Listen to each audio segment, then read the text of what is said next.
This is one of the dark sides of being wealthy, is that rich people, high earning people still hate their jobs. There is this idea that if I could just make more money, then I would in fact be happier at work. But turns out that may not be the case. Yeah, I think, now look, this is not only wealthy people. A lot of Americans do not like what they wake up to do every morning. Yep. And there's a lot of dread with going to work.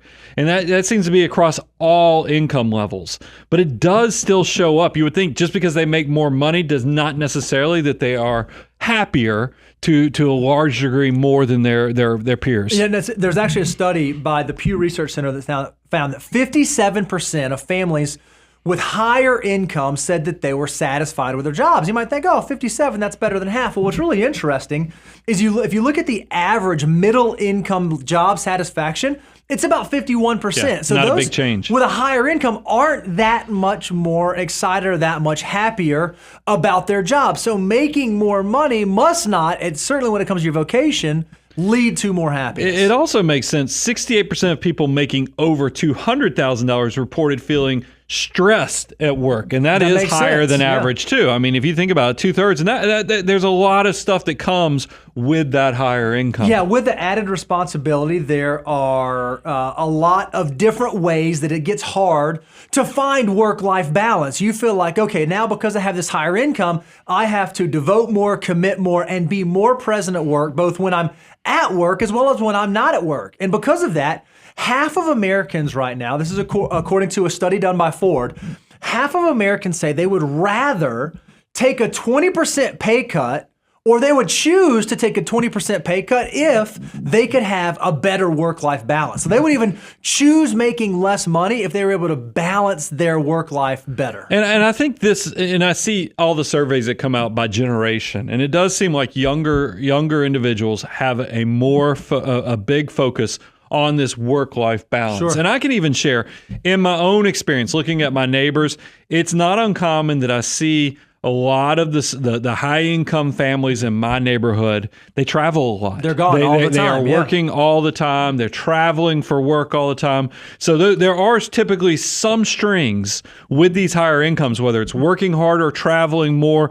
There's probably something you're having to give that does increase that stress load, that does increase your ability to not really enjoy your work because it's harder. It is. So let's talk about, Brian, what are some ways that you can do it better? What are some ways that you can approach this better? Well, the first thing is, don't pick a career only for the paycheck. When it comes to the thing that you're going to do for the majority of your lifetime, for all of your working years, you may want to pick something that you actually find value in, find purpose in, that you actually enjoy doing. Because if you can find that thing, there's going to be a higher likelihood you can have satisfaction on a day-to-day basis rather than just showing up for the dollars alone. Well, I think also money should be about flexibility. If you think about, a lot of people aspire to have money because they want to, what I think they really want to do is they want to own their life, but really what they want to do is own their time, do what they want, when they want, how they want.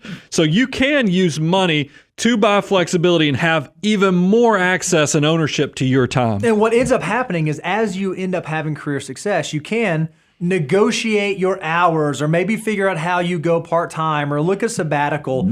These things are possible, but only possible when you're at the correct stage in your life. You won't always be able to have a work-life balance. And I counsel a lot of young folks on this. I say, look, you might need to put in more hours early on in your career. You're still building towards that 10,000 hours of expertise. It's okay if early on, maybe you don't have a ton of work-life balance, because I'm convinced if you put in that time early, as you do age, as you do get into the messy middle, as you do start to have a family, as you do start to raise kids, if you've put in that hard work early on to establish that foundation, there's a good chance that you're going to be able to be in more control of how you manage your work-life balance. It won't be perfect, but at least gives you a platform to be able to make changes as needed. Well, I even think about how many of our clients, there's out there on the internet, and you see it. People talk about FU money. And now, look, I'm not going to tell you what all that means. I think most of us are smart, but it's basically,